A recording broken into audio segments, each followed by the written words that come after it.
Except this man, with his terrible temper. This man came from nowhere. Perhaps I can tell you who he is. Sometimes there's something very warm in his eyes. And sometimes I think he'll always be a stranger. Interesting facts about famous people. Gary Cooper, 50s Westerns. One of the most iconic leading men in the Western genre, an everyday man with a mild demeanor, and understated actor that undoubtedly found his stride in the 50s with 12 Westerns, including the Western that invigorated his career, High Noon. Today we will take a look at his 50s Westerns, from one of the most important decades for Westerns. I know there will be some grumbling from the hardcore Western traditionalists based on the time frame and locations of some of these movies. Let's concentrate on celebrating the genre and not be too technical. If you enjoyed this video, hit the notification button to get my new videos. If you want to check out my many other videos, head over to my channel. The link is in the description. Please take a moment to like and subscribe to the channel as well. I appreciate it. Let's get started.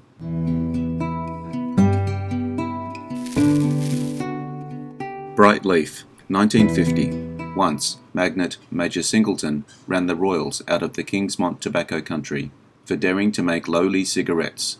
Now, in 1894, Brant Royal, last of his name, is back, forceful and macho. Brant intends to re-establish his family, no matter what it takes.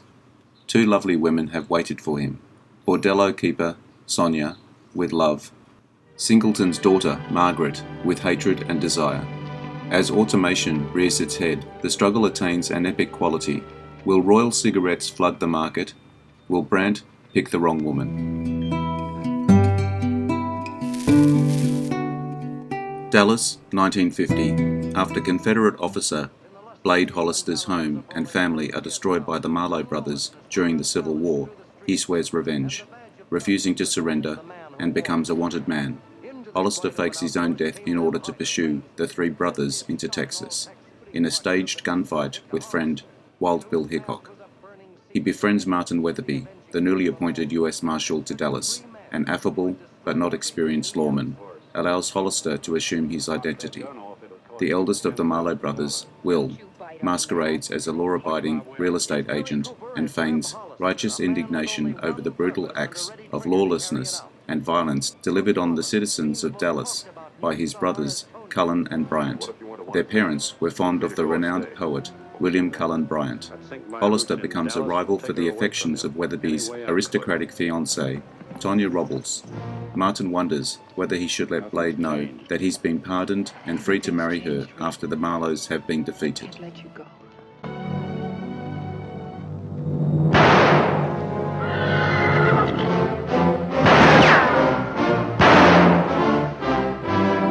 You ain't gonna talk your way out of it this time, Marshal. You won't either, Brian.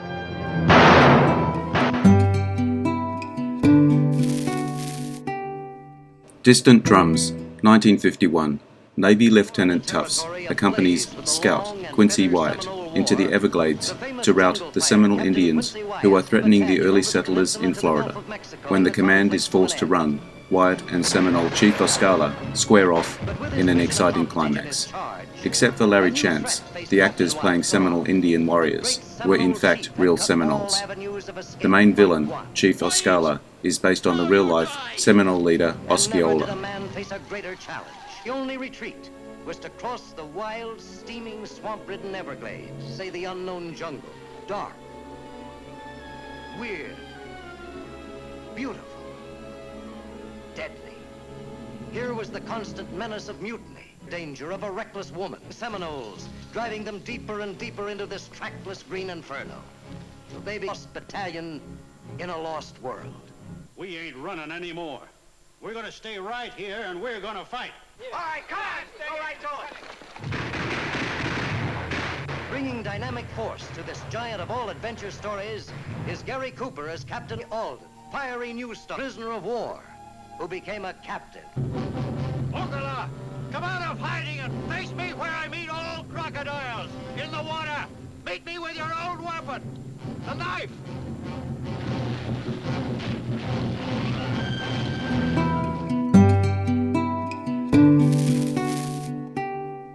High noon, 1952. On the day he gets married and hangs up his badge, Marshal Will Kane is told that a man he sent to prison years before, Frank Miller, is returning on the noon train to exact his revenge. Having initially decided to leave with his new spouse, Will decides he must go back and face Miller. However, when he seeks the help of the townspeople he has protected for so long, they turn their backs on him. It seems Kane may have to face Miller alone, as well as the rest of Miller's gang, who are waiting for him at the station.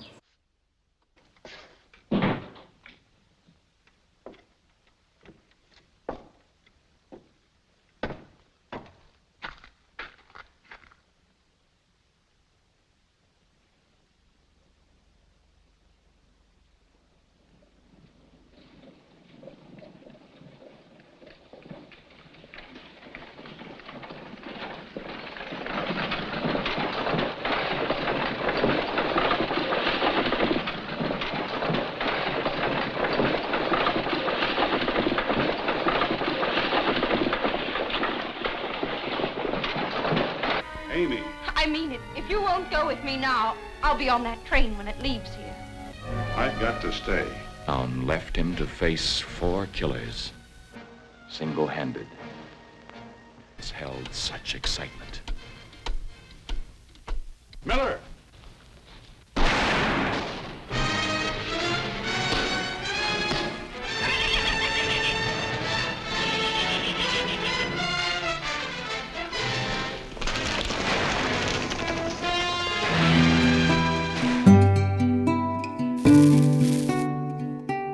Springfield Rifle, 1952.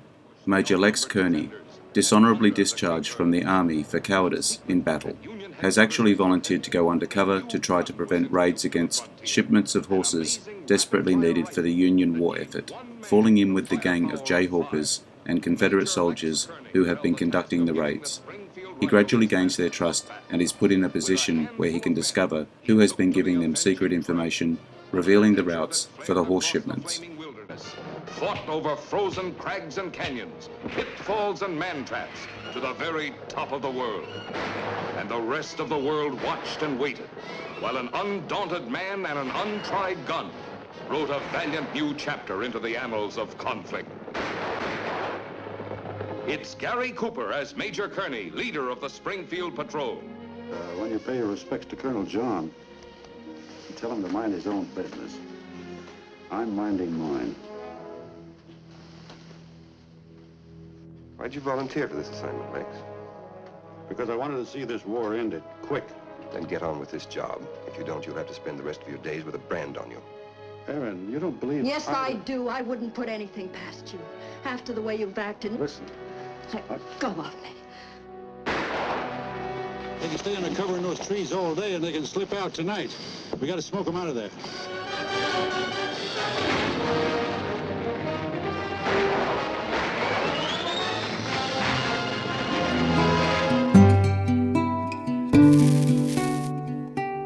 Blowing Wild, 1953. In South America, Jeff Dawson and his partner, Dutch Peterson, have invested all their savings in a lease contract to explore oil. However, their expectation is ruined when bandits blow the derrick of the oil well. They get stranded in a town without money. In despair, they accept the risky transportation of nitroglycerin to make $800. Dutch is shot in the leg by road thieves. Jeff discovers that their employer is a trickster and they don't get paid for the job. When a former friend, Paco Conway, meets them, Jeff finds that he is the local tycoon and is married to Marina Conway, who has a past with him. Paco hires Jeff as his foreman to help him with his oil wells, while Dutch recovers in hospital. Meanwhile, the criminals extort Paco to pay $50,000, otherwise they will blow his wells, while Marina revives her love for Jeff, leading the trio to a tragedy. Look, Jeff, if you... Forget it. I better go and find Dutch. We got a job to do tomorrow. Oh, don't go, Jeff. Just when I find you again. He really needs you. Good night, Marina. Good night. Oh, Jeff, on that well the bandits blew up, you You still got the lease? Yeah, why? Just asking. Look, don't disappear again. Let's keep in touch. He's a great guy. Garden of Evil, 1954. 3 Americans are headed by ship around the Cape to the California goldfields. When they are put ashore for several weeks in a sleepy little Mexican village. While there, they are offered the job of following a lady deep into the Indian-infested mountains of Mexico to rescue the lady's husband, trapped by a cave-in at their gold mine. For the job they are promised $2,000 each, while each contemplates their own chances for getting the lady and/or the gold mine, if they can survive to enjoy it. Well, she put you in your place. All of us. You know, at first I thought she was one of those women who come along every so often and fascinate men without trying, or even knowing why. And now? What'd he come here for? For God. A little better reason than ours, wasn't it?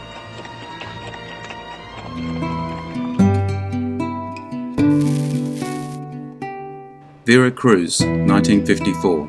After the American Civil War, mercenaries travelled to Mexico to fight in their revolution for money.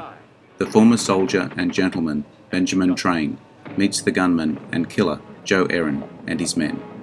And together they are hired by the Emperor Maximilian and the Marquis Henry de Labrador to escort the Countess Maria Duval to the harbour of Vera Cruz.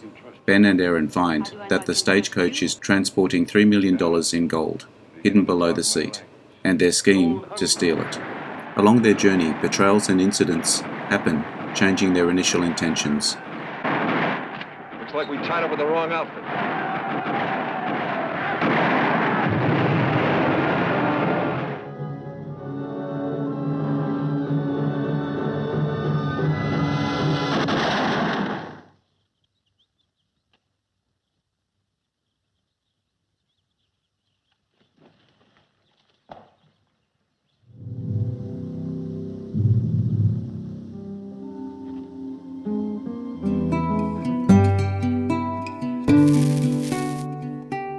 Friendly Persuasion, 1956. The story of a family of Quakers in Indiana in 1862.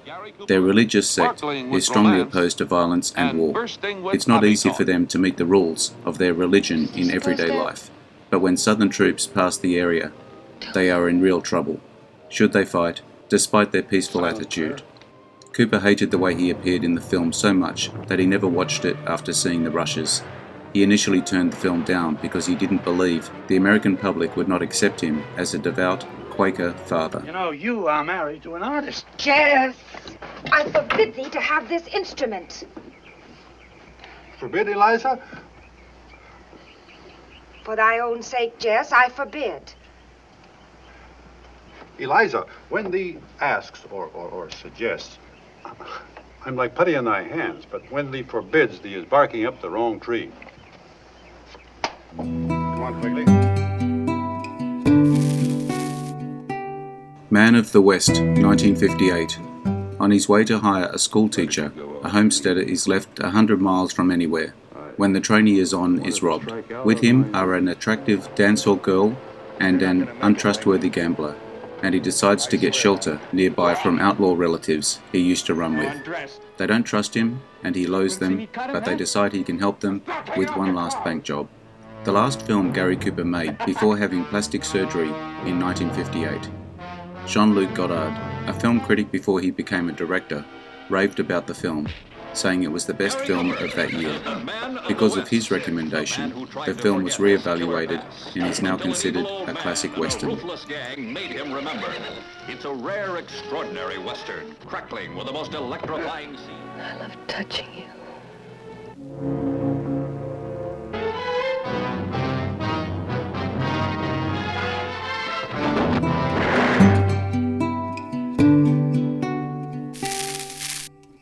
The Hanging Tree, 1959.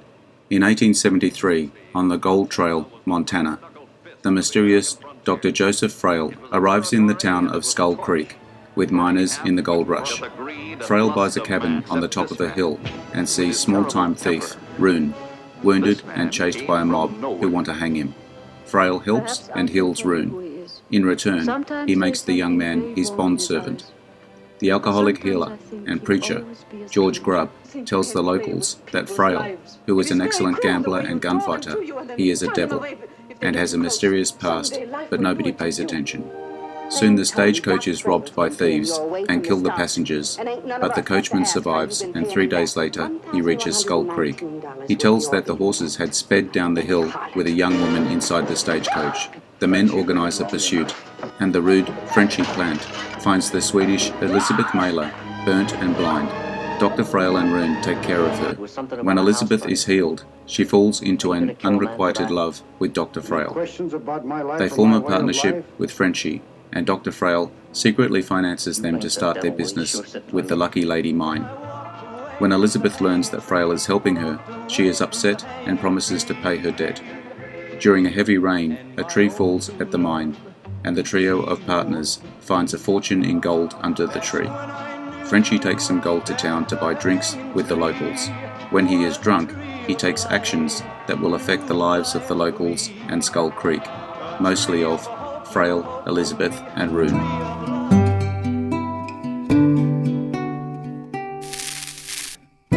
They came to Cordura, 1959, after a cavalry charge during the 1916 US war against Pancho Villa.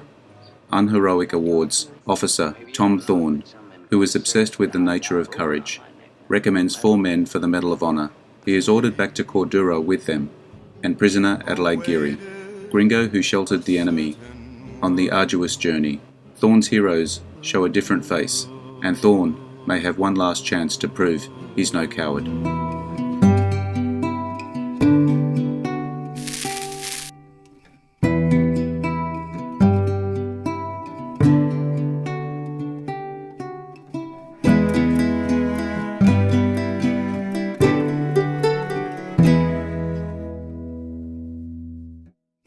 I hope you enjoyed the video. Let me know what you think in the comments. I appreciate your likes and subscribers. Hit the notification button to get my new videos. Take a look at my channel and check out my Facebook page. The links are in the description. I am Wrangler. Bye for now. See you again soon.